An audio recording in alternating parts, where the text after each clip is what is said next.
Hi, my name is Heather Boldt, and I am the director of and teach in the English Language Support Program at Emory University. We are housed in the Laney Graduate School, and we offer courses, workshops, and consultations to international graduate students.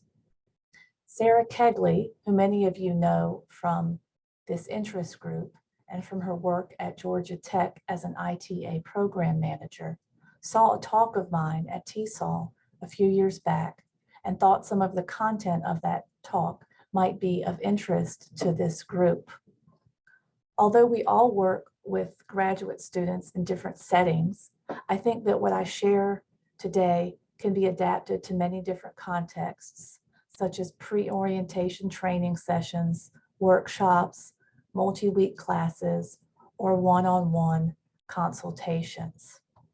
So I'm going to get started now.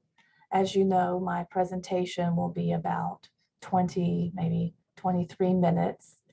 And then we will have a chance to discuss the ideas further in the question and answer session on June 10th.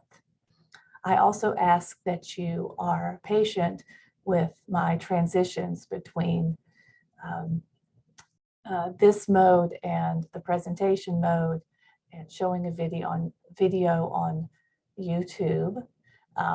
As much as we have all been on Zoom recently, I still feel like I am far from an expert. So here we go.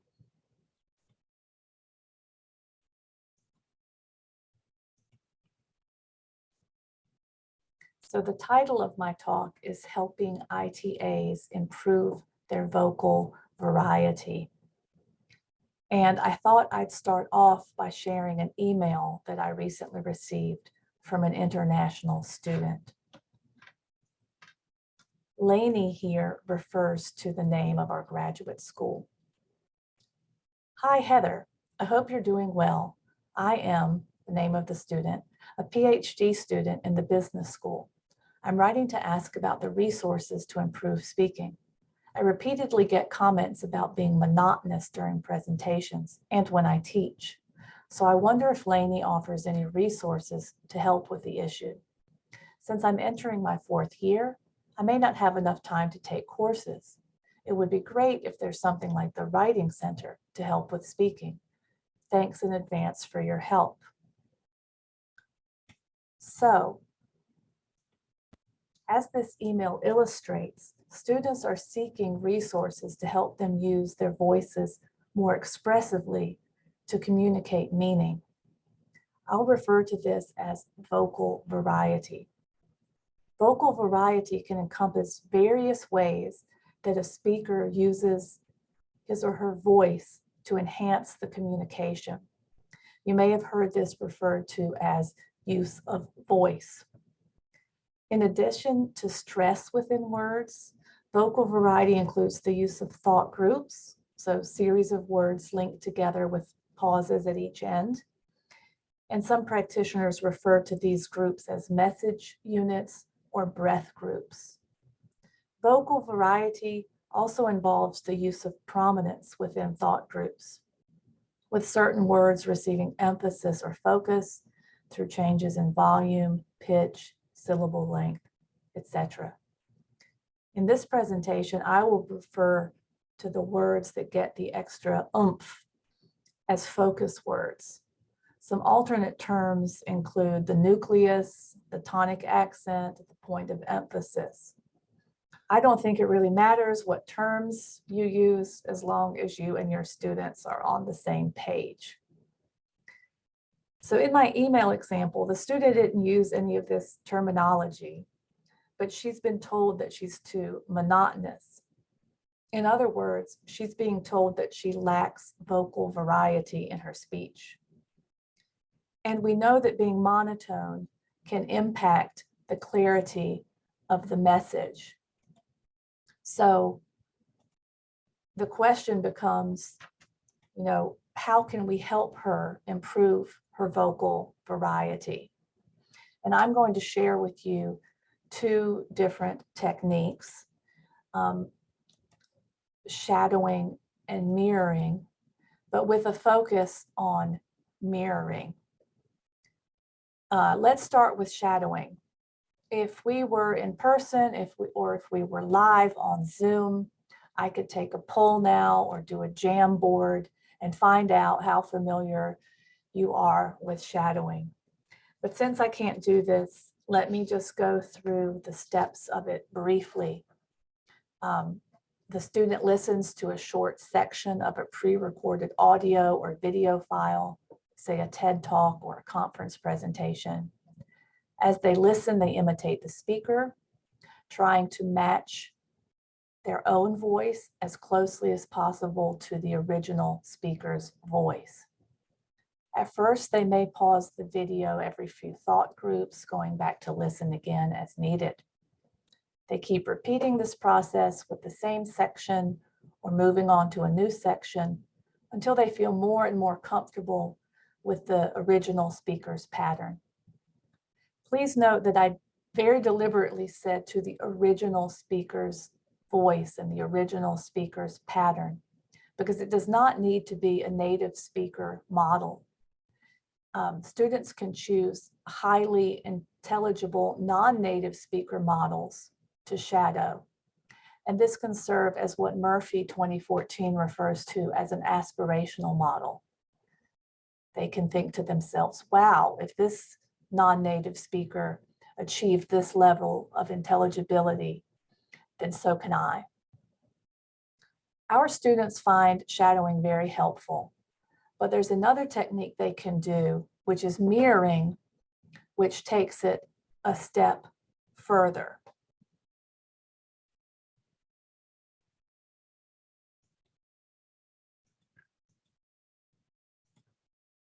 So mirroring can be defined as shadowing not only the voice characteristics, but the whole bodily action of the model.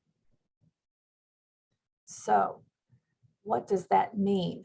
That means that in addition to the suprasegmental features that are focused on in shadowing, such as word stress, focus or prominence, thought grouping, pausing, we also add to the equation the peripheral features. Peripheral features is a term taken from Fraser as cited in Grant 2014, and it refers to the nonverbal language that aids communication, things such as particular hand gestures, eye contact, and other body movement. So if we want to practice mirroring, the question then becomes what to mirror. And just as in shadowing, what you mirror can be any type of pre-recorded video file. But since we work with graduate students, I prefer to work with the 3-minute thesis. And again, if we were together, either live or in person, I would poll the group right now. My guess is that most of you are very familiar with the 3-minute thesis at this point. It was founded at the University of Queensland in 2008. It is a speaking competition for graduate students in a talk that is 3 minutes or no more than 3 minutes.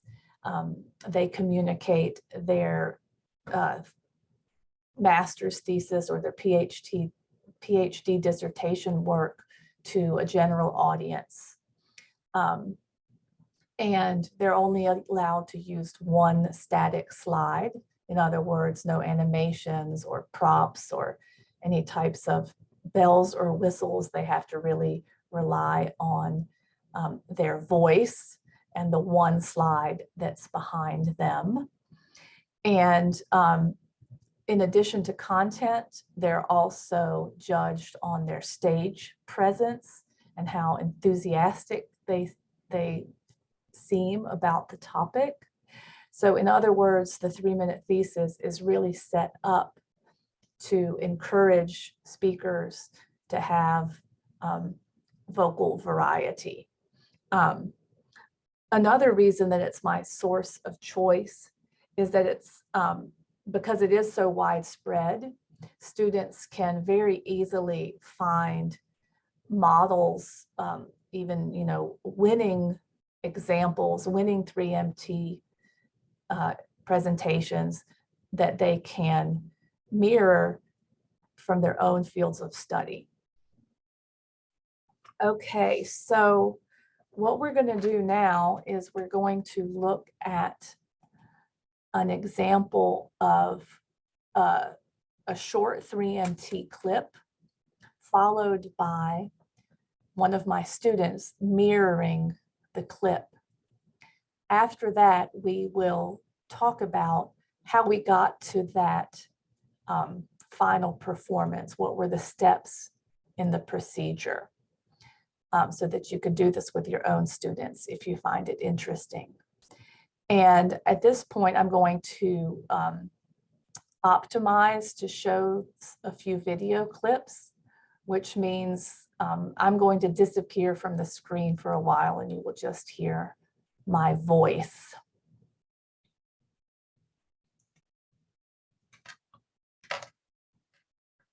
So as I said, you're going to see a short clip followed by a student mirroring the original speaker.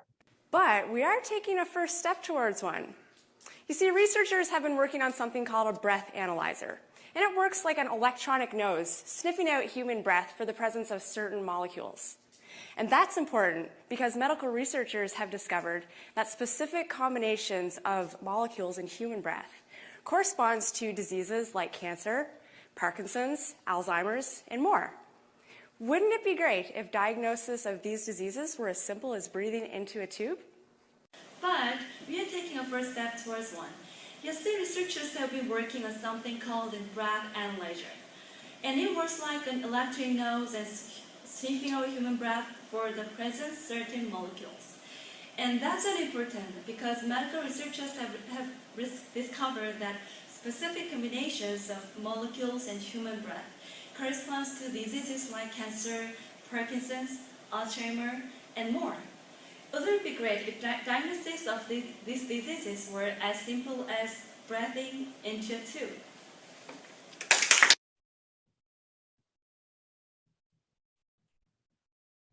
So what a great job she did. As you can surmise by the message at the end, I use a 3MT mirroring performance as a final presentation at the end of the semester. I think you can see that she was happy with what she was able to produce. In fact, students started asking me for the videos, and as a result, I started pasting together the original with the student video and providing it to them. I know of a few students who shared it with friends because they thought it was such a great performance. Okay, but how did we get to that point? So the procedure is as follows. The students choose a 3MT to mirror, preferably from their field of study. Then they identify 1 minute to mirror. Then they analyze the section that they have chosen to mirror, including the suprasegmental and the peripheral features. This asterisk is here because I'm going to talk more about the analysis part of the procedure on the next slide. Then they practice reproducing with feedback from peers and or the instructor, depending on your context. They practice some more, either at home or in class, and then they perform. So in terms of the analysis piece, I'm going to show you an example of what a particular student came up with for his chosen 3MT. And then we will look at the actual original speaker. So each student does it a little bit differently. in other words, I didn't come up with this legend, the student did. You can see that they've marked the pauses, they've chosen to highlight focus words, to bold some words that they thought really jumped out at them. And then for the mirroring piece, of course, they need to indicate any gestures or any other body language that can accompany a word. So this particular speaker had, for example, nodded on the focus word fun, and he had counted out some items in a list using his finger on his palm along with each focus word. So students are really starting to see how clear speech and body language can work together to enhance the communication. Let's watch the example, and then I want to say a few more things about the analysis part. So bear with me as I stop sharing. And now I'm going to pull up the 3MT that analysis corresponds to.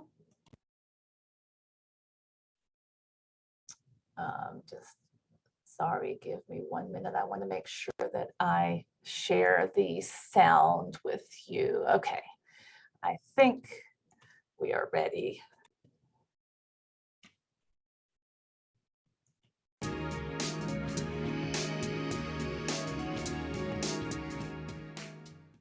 Hello, my name is Zach. I'm a full-time PhD student here at QUT, and in my spare time, I'm a driving instructor. I'm not an accredited one, I just help to supervise my younger brother now and again. We get to practice all the fun things, such as reversing and parking and fearing for my life occasionally. But it's interesting, things have changed quite a bit since I learned to drive. As of 2007, learners are now required. Okay, so you can see that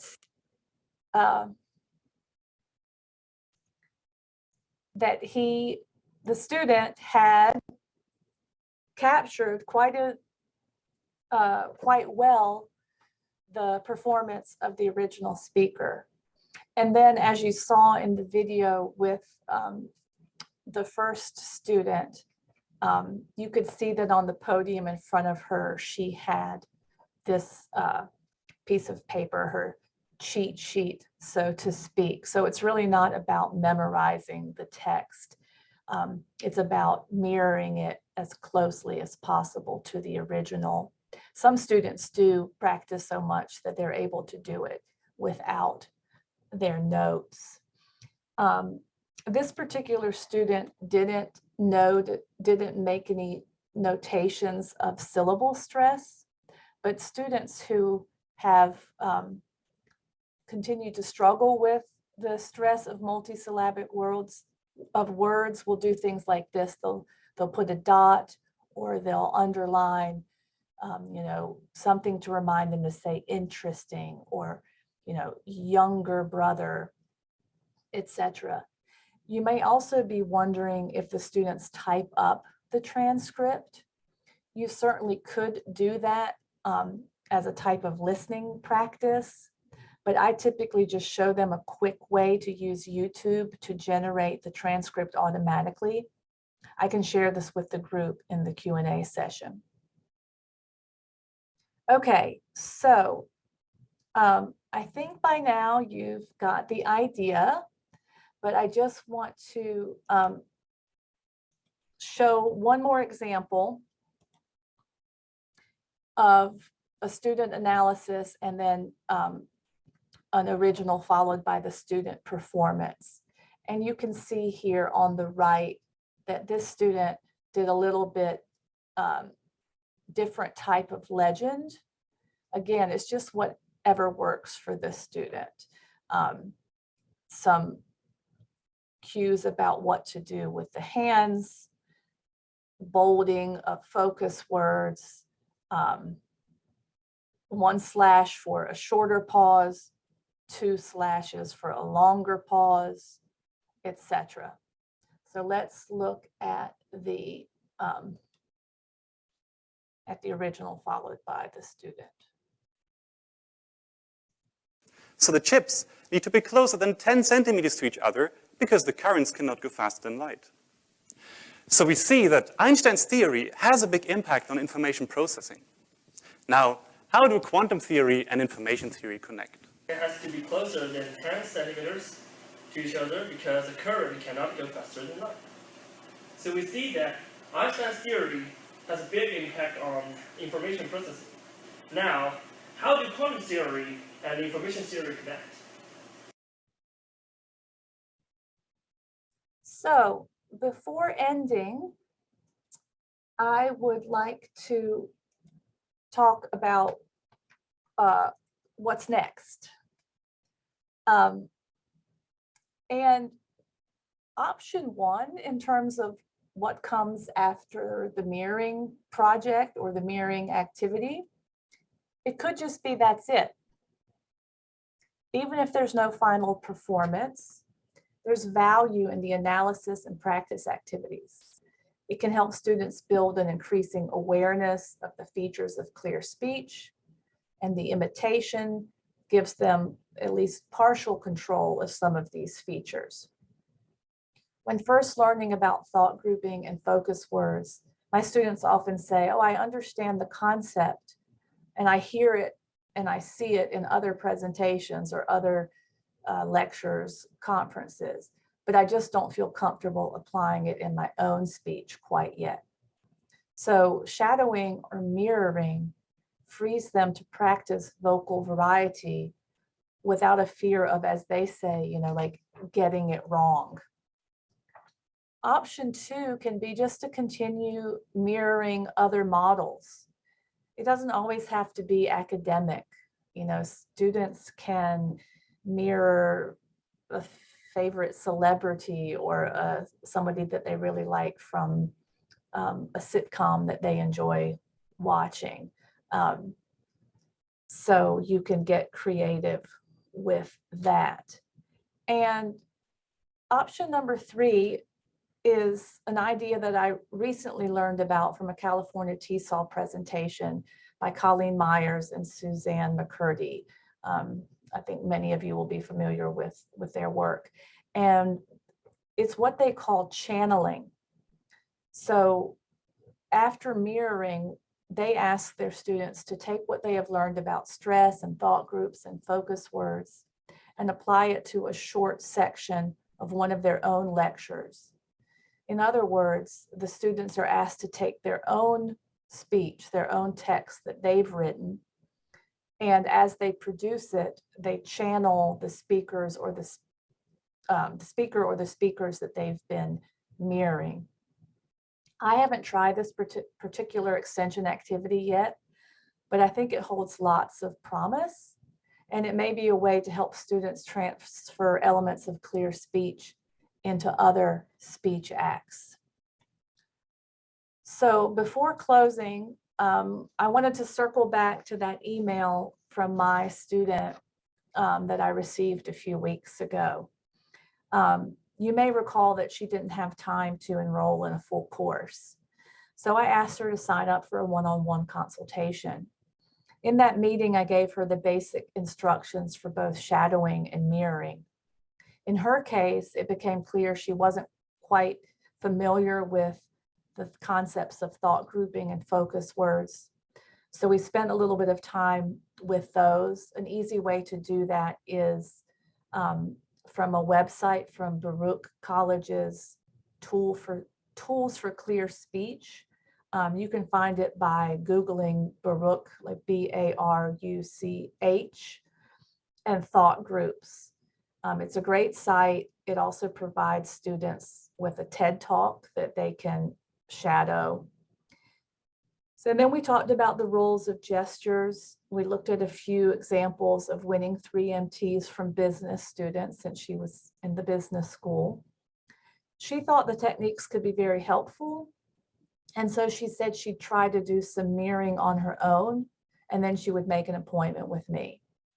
So when we meet again, I'll see how it's going. I'll see how she feels about her progress.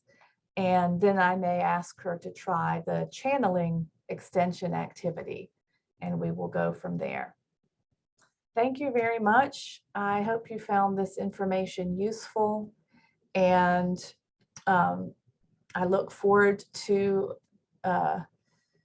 our question and answer session on June 10th. Thank you.